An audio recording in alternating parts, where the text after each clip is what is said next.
Boa noite, sejam todos bem-vindos. Bora conversar. A interseção entre cultura, serviço social e o sistema penitenciário.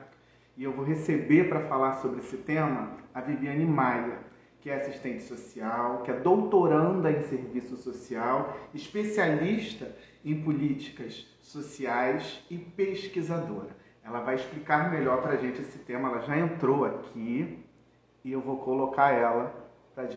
Peraí. Vivi,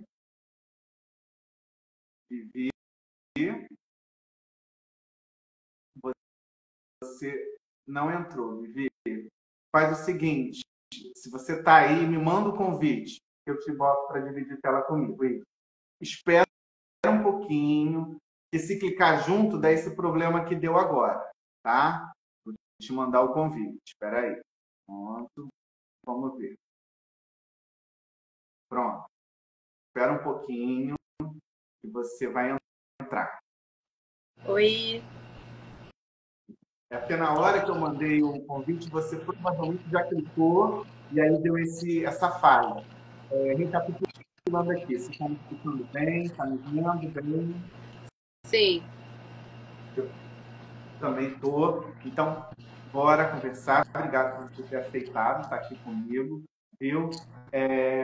Quando a gente começou a conversar e pensar num possível tema, quando a gente começou o nosso papo, eu na hora falei, bom, essa já temos a pauta do nosso encontro.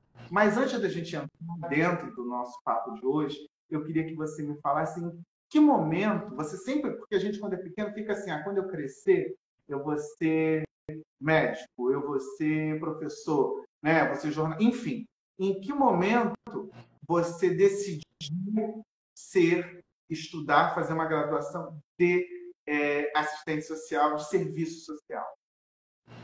Primeiro, boa noite. Obrigada pelo convite, pela parceria. Querido já de outro projeto também, né? E, então, eu acho que eu não tive muito essa chavinha e essa vontade de ser assistente social logo de cara.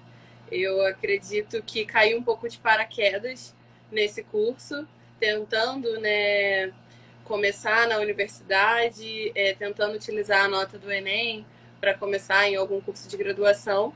E aí, de fato, quando eu comecei a estudar, a fazer graduação em serviço social, foi quando eu fui me encantando e tendo a certeza que, de fato, eu gostaria de me tornar assistente social. E aí, essa sua linha de pesquisa, o que te motivou a entrar e se debruçar sobre esse tema, que já a gente vai entrar dentro dele? Um pouco da vivência familiar também, né?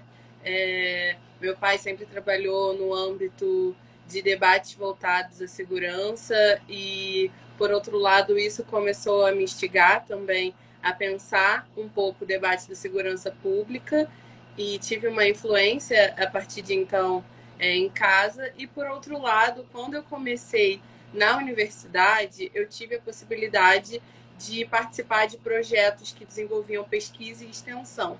E a minha escolha foi por um projeto dentro de uma unidade prisional. E a partir de grupos de estudo, de leitura, eu fui me aproximando um pouco mais do tema. E com as atividades realizadas dentro de uma unidade prisional, tive certeza que gostaria de estudar, de pesquisar e de ter como tema de estudo essa realidade. Mas você foi sozinha montando isso ou teve um grupo junto com você? Sempre em grupo. Sempre em grupo. E aí, como é que vocês, se eu estiver falando alguma besteira, você corrige, tá? Como é que vocês decidiram, vamos entrar, nesse presídio? Como é que foi essa linha? Assim, para a gente que está aqui só escutando e eu que li, como é que foi esse início, Vivi? Então, esse projeto de extensão, ele já existia. Quando eu entrei na universidade, já existiam alguns projetos. E como eu fui contemplada com uma bolsa, eu tive a oportunidade de escolher qual projeto eu gostaria de fazer parte. E aí, na época, todas as pessoas que tinham interesse em fazer parte desse projeto de extensão em específico, no primeiro momento, a entrada era participar do grupo de estudos. Primeiro, participavam dos encontros, dos debates, das leituras. Depois desse primeiro momento, a gente já tinha, né, uma aproximação com o tema a partir das leituras, então poderia ingressar no projeto em si, nas atividades intramuros, nas atividades que ocorriam dentro dessa unidade prisional. E a escolha dessa unidade prisional foi muito por ela ser considerada pela própria Secretaria Estadual de Administração Penitenciária uma unidade modelo. E aí eu vou falar um pouco, se quiser eu posso adiantar já, mas ela era considerada modelo no âmbito do desenvolvimento de atividades educativas, esportivas, de trabalho também, e até mesmo de atividades no âmbito da cultura. Essa unidade fica em Bangu. Sim. Mas engraçado, pode ser que eu não tenha pesquisado direito, então você me corrige novamente. Não é o que passa para a gente. Do quê? A impressão que a gente tem é que é um completo abandono. Mas realmente é um completo abandono. A questão dessa unidade ser considerada modelo não significa que todas essas atividades de fato acontecem dentro dessa unidade, entendeu? Mas ela é considerada modelo porque ela poderia desenvolver atividades assim, porque teria espaços que conseguiriam subsidiar tais atividades. E isso não acontece, isso não tem acontecido, por qual motivo nunca aconteceu da forma como deveria? Então, isso... Acesso a trabalho, acesso à educação dentro de unidades prisionais é algo que acontece. Mas, de certa forma, não acontece como deveria. A gente não tem uma política que, de fato, consiga incluir um quantitativo tão grande de pessoas que estão em privação de liberdade. Muito pelo contrário, a gente tem um grande o encarceramento que acaba por ser cada vez mais se agigantar, não para de crescer esse número, e ao mesmo tempo não temos políticas que possam de fato atender essas pessoas. Não temos políticas atuando fora de uma unidade prisional, digo no âmbito da educação, no âmbito da saúde, no âmbito da cultura, e não temos também políticas que sejam específicas para dentro de uma unidade prisional. Vivi, o pensamento, ele também não precisa, para isso começar a acontecer de fato, o pensamento também não precisa mudar. Eu ainda hoje escuto e muito me assusta, porque não vou citar nomes, mas eu escutei de um jornalista que defende que bandido bom é bandido morto. A gente escuta muito isso. Sim. Então, enquanto existir esse tipo de pensamento, a sua linha de pesquisa ela não vai acontecer da forma como deveria. É isso? Então, esse é um discurso, essa lógica, né? Bandido bom é bandido morto, ou até mesmo direitos humanos para humanos direitos, é um discurso que está sempre aí na lógica do dia a dia e que tenta, de fato, cada vez mais diminuir e limitar o acesso aos direitos. Mas se a gente pensar, o direito ele foi feito para quem é humano. Então, todo direito é humano. E essa deveria ser, de fato, a lógica, né? E não o inverso. E o quanto isso se torna cada vez mais perverso. Se a gente pensar até mesmo no governo passado, no governo Bolsonaro, a gente teve uma restrição ainda maior no âmbito do direito, não só pela limitação das políticas em si, mas também pelo discurso. A gente teve um aumento de um discurso reacionário, um aumento de um discurso que, por vezes, só o discurso já limitava o acesso ao que poderia ser, de fato, um direito. Quanto tempo você ficou dentro? Qual foi mesmo a penitenciária? Então, eu comecei na universidade, na graduação, em 2013. Em 2014, no primeiro semestre, eu participei do grupo de estudos, como eu estava te falando, que é sempre o primeiro passo antes de fato, partir para as atividades que aconteciam dentro da unidade prisional. E aí, a partir do segundo semestre de 2014, eu participei das atividades e eu fiquei até o final de 2017, que foi quando eu terminei a graduação. E você perguntou o nome, né? Foi na Penitenciária Industrial Esmeraldino Bandeira. Tá. Como é que foi feita essa pesquisa? Você conversou com os internos, eu falei certo, é isso? Então, em determinado momento, acho que a gente estava até conversando um pouco sobre isso, cheguei a usar essa nomenclatura de internos. Mas hoje não é a forma como eu me refiro, porque as pessoas que estão ali estão passando por um tipo de medida, por um tipo de punição, e que essa punição torna eles essa condição de presos, né?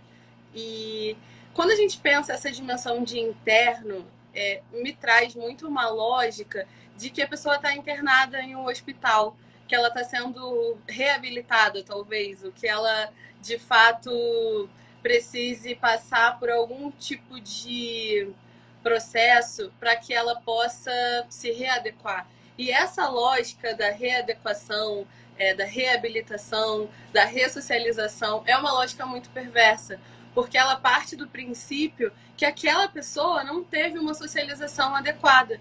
Mas não tem outro tipo de socialização. A sociedade que vivemos é essa, é uma sociedade desigual, é uma sociedade que não é em si democrática e é uma sociedade que está aí com a fome na ordem do dia, que as pessoas passam fome, que as pessoas passam por diversas opressões, sejam elas de gênero, sejam elas de raça, sejam elas de classe. Então, essa é uma lógica muito cruel, né, que de fato dificulta muito até mesmo perceber essas pessoas como pessoas que possuem direitos, né? Como a gente estava falando anteriormente nesse debate dos direitos humanos. Já me perdi da pergunta.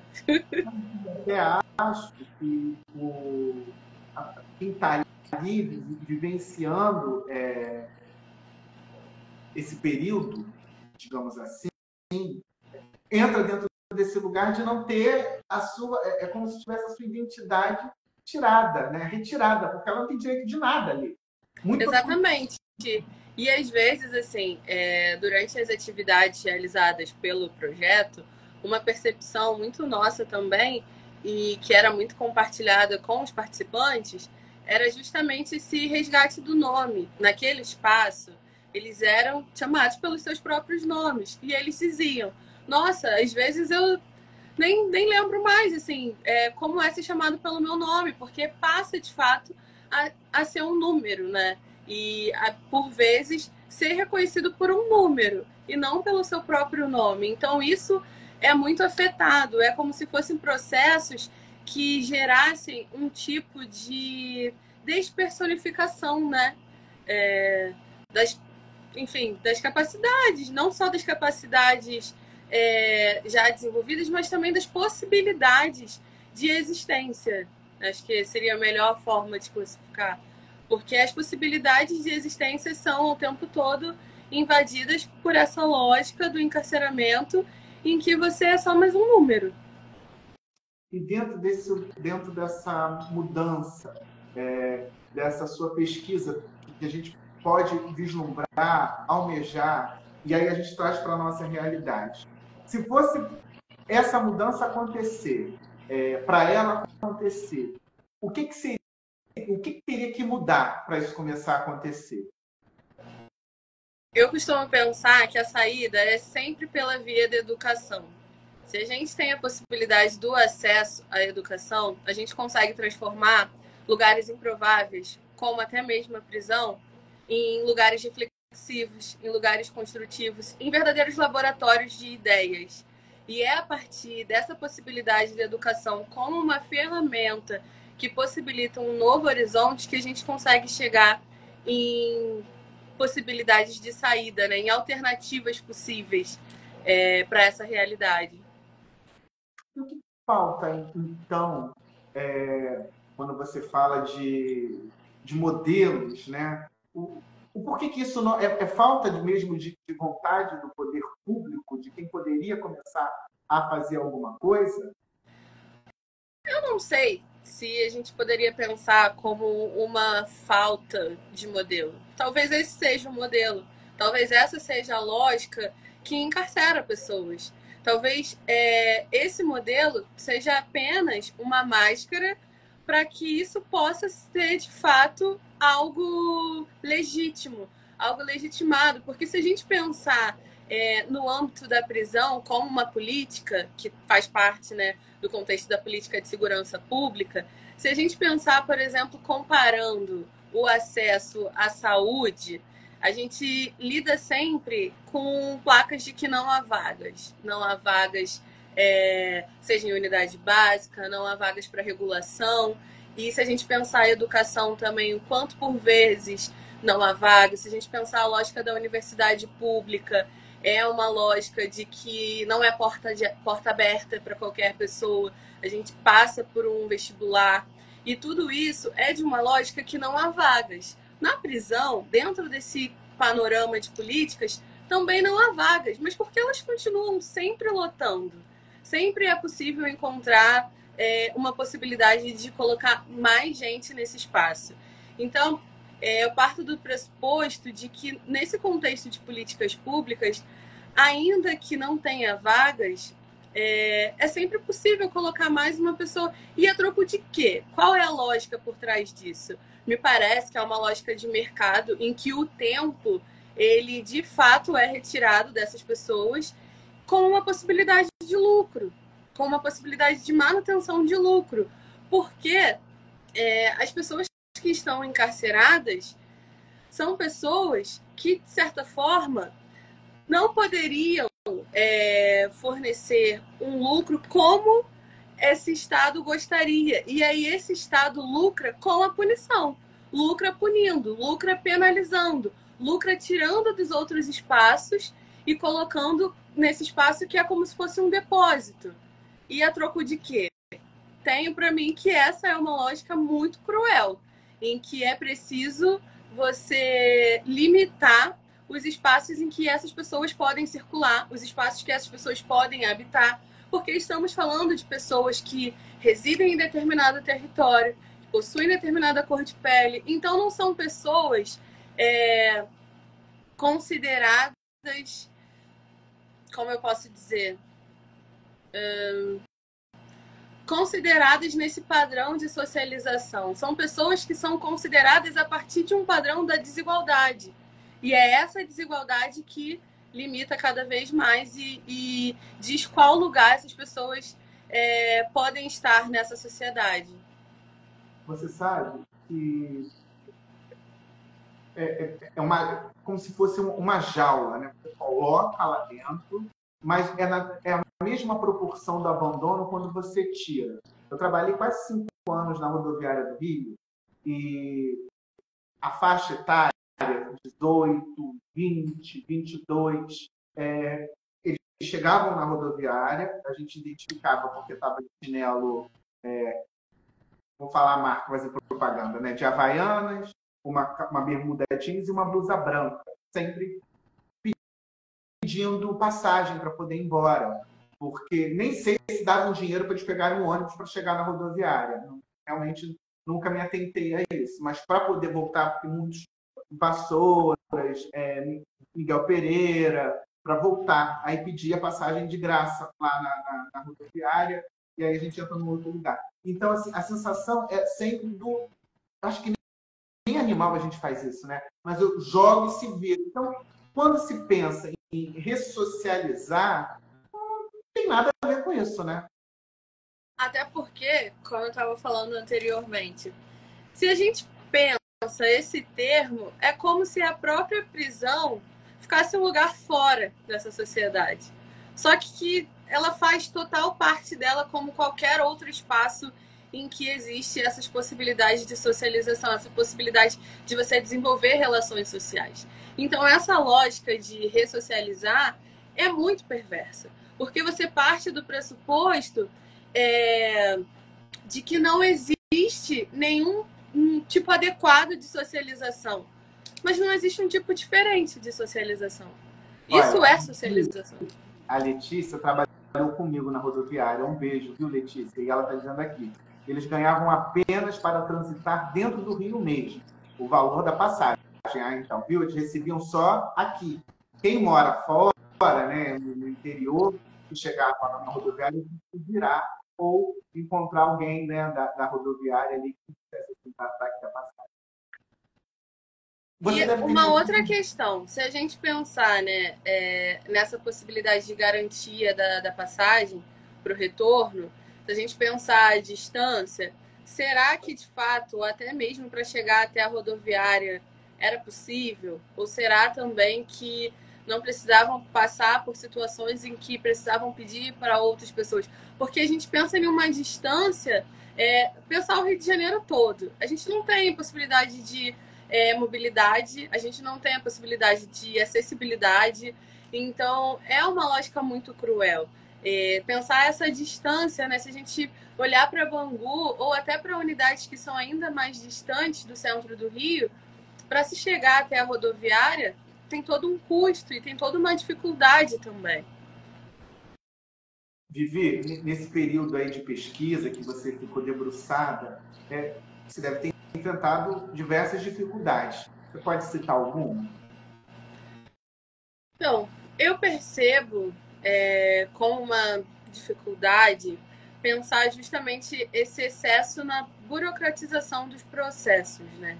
Essa rotina institucional que recobra muita burocracia para alguns processos, até mesmo para a entrada na unidade prisional, para a execução do trabalho e para a realização do trabalho.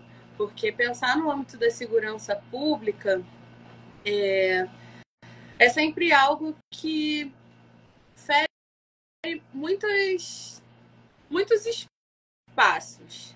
Pensando no âmbito institucional, pensando no âmbito da política de Estado. Então, essa relação institucional foi uma dificuldade. O que mais te chamou a atenção quando você passou a vivenciar aquele dia a dia? Acho que o primeiro ponto é encarar aquilo como um espaço como qualquer outro espaço. Acho que o primeiro ponto, assim, essa dimensão da horizontalidade também. A fazer um trabalho em que todos teriam a possibilidade de se escutar, de falar, de se ouvir, independente do espaço. Foi algo que eu posso considerar como um grande resultado, porque acho que independente do espaço de trabalho, isso é algo que é extremamente necessário quando a gente quer pensar o compromisso ético do nosso trabalho. Então, a dimensão da horizontalidade ela é muito importante.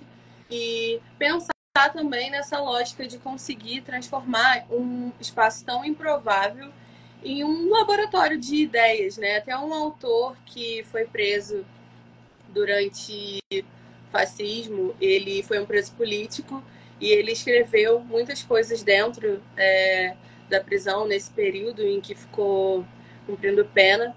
E um dos seus textos ele traz muito isso, né? Essa possibilidade de transformação desse espaço em um espaço que pode ser reflexivo. E uma das coisas que até mesmo um dos participantes colocou uma vez, quando a gente estava fazendo uma roda de conversa, foi justamente isso, perceber esse espaço como um espaço sem muros, dentro de tantos muros. E isso foi algo que me marcou. Nossa, você está falando isso, a gente faz uma pausa para poder dos relatos que provavelmente quem está aqui já escutou, conhece alguém que passou, passa por essa situação onde tudo é tudo tão difícil. Qual foi a metodologia que você usou para desenvolver a sua pesquisa? Tá. Temos alguns pontos nessa pergunta. Porque em um primeiro momento, quando eu começo a desenvolver esse tipo de atividade dentro da unidade prisional, eu vou como parte de um projeto de extensão desenvolvido pela universidade. Uma professora da universidade, em parceria com uma psicóloga dessa unidade prisional, desenvolveu... Qual universidade? Eu fiz a graduação na Unirio, Universidade Federal do Estado do Rio de Janeiro. E essa professora, a Lobélia Faceira, ela desenvolvia, ela coordenava, junto com a Celi, que era a psicóloga dessa unidade prisional na época. E aí, esse é um primeiro ponto. Esse foi o primeiro trabalho que eu tive contato. O segundo ponto é que, em um segundo momento da graduação, eu pude ser contemplada com uma bolsa de iniciação científica. E aí, com essa bolsa, eu desenvolvi uma pesquisa que foi datada, né, que iniciou em 2016 e terminei em 2017 com um trabalho de conclusão de curso, com um TCC. Então, são dois trabalhos concomitantes, mas diferentes. Então, duas metodologias que conversam muito entre si, mas que também foram diferentes em alguns aspectos. Pensando no projeto de extensão, era um projeto que acontecia no âmbito socioeducativo. Então, por meio de debates com músicas, vídeos, filmes, dinâmicas de grupo, aconteciam dentro dessa unidade. E em um segundo momento, com a minha pesquisa, eu pude realizar entrevistas semi-estruturadas com alguns dos participantes do projeto. Foram selecionados participantes não só desse projeto de extensão inicial, mas de outros projetos. Na mesma época acontecia um projeto do teatro da mesma universidade. Então, foram selecionadas pessoas que participavam mais de um projeto ou mais de um espaço em que fosse possível um debate. Ou poderia considerar esses espaços como atividades no âmbito da escola, que aconteciam dentro da escola dessa unidade prisional, ou também atividades de trabalho, porque nessa época existiam oficinas de trabalho, o que depois foram diminuindo. Eu não sei te dizer hoje se existem ainda oficinas de trabalho nessa unidade e quantas são. Esse não é o dado que eu tenho para te passar hoje.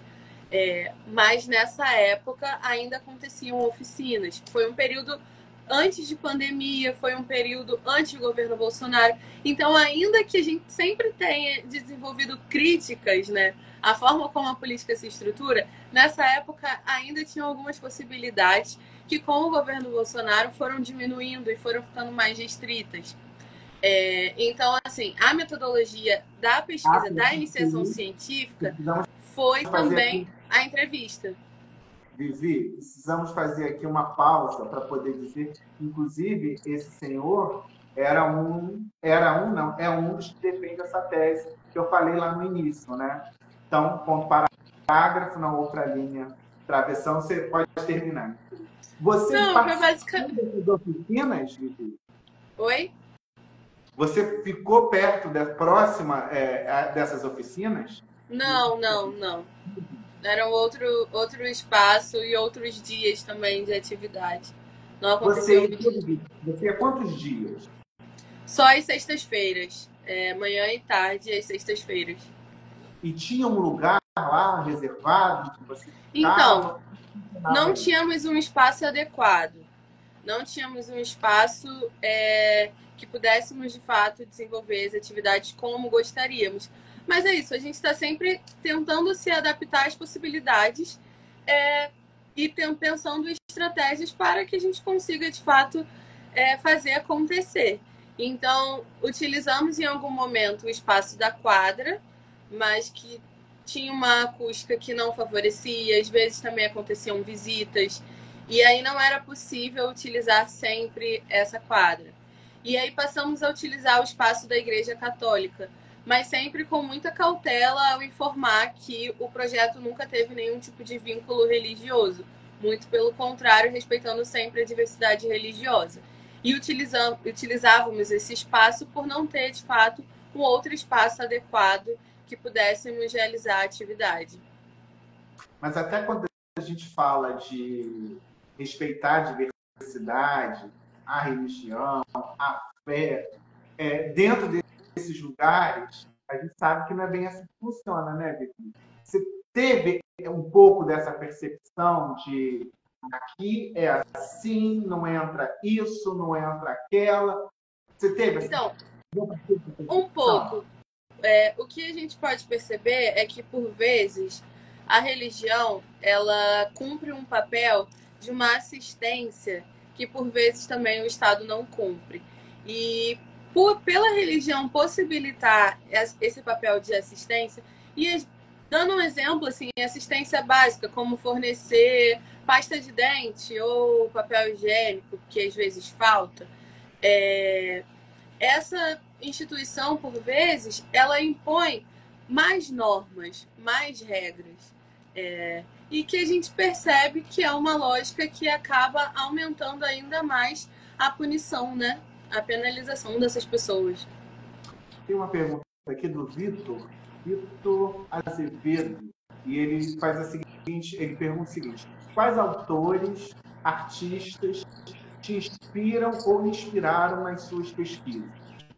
Então, a nível de autores, eu tive uma aproximação muito grande com Gramsci, que foi o principal fio condutor aí, principalmente no âmbito da graduação, que foi justamente esse preso político em que desenvolveu grande parte dos seus escritos dentro da prisão.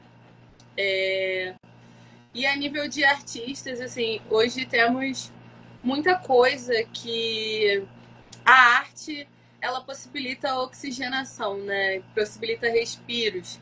Então, muitos artistas que de fato trazem um pouco, não só no âmbito da prisão, mas se a gente pensar também no âmbito da saúde mental, como o Bispo Arthur do Rosário, né? O quanto as suas produções trazem inspirações aí no campo da arte como uma possibilidade de resistência. E aí são inúmeros nomes, pensando no âmbito da literatura. Temos Graciliano Ramos também, temos mulheres também que foram, de certa forma, penalizadas e punidas, como Angela Davis, e aí tem uma produção muito interessante no âmbito da prisão. Enfim, são alguns. Da atualidade, você tem alguém que você poderia trazer assim, e naquele momento ali você bebeu dessa fonte? Eu acho que a nível de música, que serve muito pra gente pensar essa realidade, não tem como não citar Racionais MCs, né? E interessante pensar o quanto também a música possibilita essa reflexão a partir desse grupo que alcança muitas pessoas, que não se restringe no âmbito da universidade, no âmbito de pesquisas acadêmicas. Vivi, você lá conversou com familiares também, ou não? Não, não cheguei a trocar muito com as famílias. Teve algum caso que você ficou sabendo, ou que você trocou e que te chamou a atenção e que te marcou? Casos assim, onde a gente percebe que para sobreviver no âmbito dessa lógica, muitas pessoas às vezes precisam se moldar de uma forma que é dolorosa, se a gente pensar no âmbito da orientação sexual, por exemplo, no âmbito de gênero, por exemplo, o quanto isso também é algo que é perverso, porque majoritariamente as prisões são pensadas para homens, também não são pensadas para as mulheres, e são diversas pessoas que estão em cumprimento de pena e que, de certa forma, a partir de uma lógica que sabemos é racista, é machista, é patriarcal, acaba por punir ainda mais essas pessoas. Como é que, não sei se essa pergunta cabe, né? Mas você chegou a uma conclusão. Então, qual foi? Eu sempre penso que as considerações finais, seja de uma pesquisa, de um trabalho um pouco reduzido, todas elas são sempre pontos de partida para a continuidade do debate, né? São sempre pontos de partida para a continuidade da reflexão. Tem sempre como colocar uma vírgula ali, continuar e escrever um pouco mais, e buscar um pouco mais, pesquisar um pouco mais. Então, assim, pensando a nível do TCC, né, do trabalho de conclusão de curso, pensar que todo trabalho, ele sempre é importante que seja coletivo, porque ninguém constrói nada sozinho. Não é possível a gente alcançar novos horizontes sem estreitar laços, sem conseguir, de fato, pensar uma atuação em rede. Então, isso ficou muito a partir dessas reflexões finais, né? Pensando que é importante a gente defender esse desencarceramento como um compromisso ético-político. E para esse compromisso é necessário uma atuação em rede, é necessário pensar na construção de políticas que de fato consigam atender o que compreendemos como direitos humanos e que não seja um cenário de retrocesso, né? De diminuição dos direitos. Se a gente pensar o que está em pauta nos últimos dias, como a questão do aborto, por exemplo, isso é um grande retrocesso para a vida das mulheres. Então, precisamos fortalecer essas pautas e precisamos pensar em alternativas às penas, né? E não só em penas alternativas também. Então, precisamos pensar em uma outra lógica que possa, de fato, defender essa diminuição do desencarceramento e não o seu aumento. E você acabou de dizer aí, né? As considerações, ela deixa ali um passo à frente, né? Dentro dessa sua linha de pesquisa. Você ainda pretende continuar debruçada ainda sobre esse tema, essa tese? Sim, então, eu fui avançando e também acredito eu que alcançando um pouco mais de maturidade enquanto pesquisadora, né, me colocando nesse lugar de pesquisadora. Se na graduação eu pude ter uma aproximação ainda muito rasa, ainda muito na iniciação mesmo de uma aproximação com pesquisa, né, o primeiro momento em que eu pude de fato pesquisar sobre algo que eu desenvolvi o interesse foi nesse espaço da graduação. Quando eu comecei no mestrado, a minha ideia seria a continuidade desse tema, aprofundar esse tema. Só que o meu mestrado ele foi atropelado por uma pandemia que não possibilitou o trabalho de campo. E aí eu consegui remodelar um pouco as minhas expectativas para continuar nesse debate por um outro viés. Então, a partir do mestrado, eu venho estudando um pouco o quanto a própria pena privativa de liberdade ela é parte de um processo de desumanização que é produzido justamente por essa lógica produtiva, né, desse modo de produção que vivemos hoje, e o quanto essa desumanização ela gera punição como uma vertente da sua lógica, assim, como uma medida necessária para a sua existência. E o quanto essa punição ela é uma punição racializada. Então, no mestrado, eu fui aprofundando a partir desse debate para pensar um pouco, junto a uma categoria que a gente conhece como praxis, que é justamente a possibilidade da atividade humana criadora. Não é só uma prática, mas é pensar essa prática para um determinado fim, é pensar essa prática embasada a partir de alguma teoria. Então, no mestrado, eu fui utilizando muito dos meus diários de campo, não só desse primeiro projeto, como de um outro projeto que eu participei, que era pensando o público da socioeducação, principalmente com meninas que estavam no DEGASE na época. E aí, pensando esses espaços da extensão também como um espaço que possibilite a reflexão, pensando um espaço que possibilite esse compromisso ético, esse compromisso político com a construção de novas políticas e, de fato, com a cobrança também das políticas que temos hoje e que estão defasadas, estão precarizadas, estão sucateadas. A gente está chegando, viu como é que a hora passa rapidinho, Vivi? Você pensou que não? Olha, a hora voou Mas eu ainda quero te fazer mais uma pergunta. E só acrescentando, que eu não falei, né? Isso foi durante o mestrado e agora no doutorado, estou fazendo doutorado, esse continua sendo um tema que perpassa a minha pesquisa, mas agora pensando nesse resgate da resistência, né? De sair um pouco do foco do sistema prisional em si, mas continuo pensando a punição e a resistência como uma resposta frente a essa punição que é racializada pelo Estado brasileiro. E você vê alguma, quer dizer, você vislumbra num futuro alguma mudança? Porque assim, eu estou perguntando isso, Vivi, porque eu não escuto falar nada sobre o tema.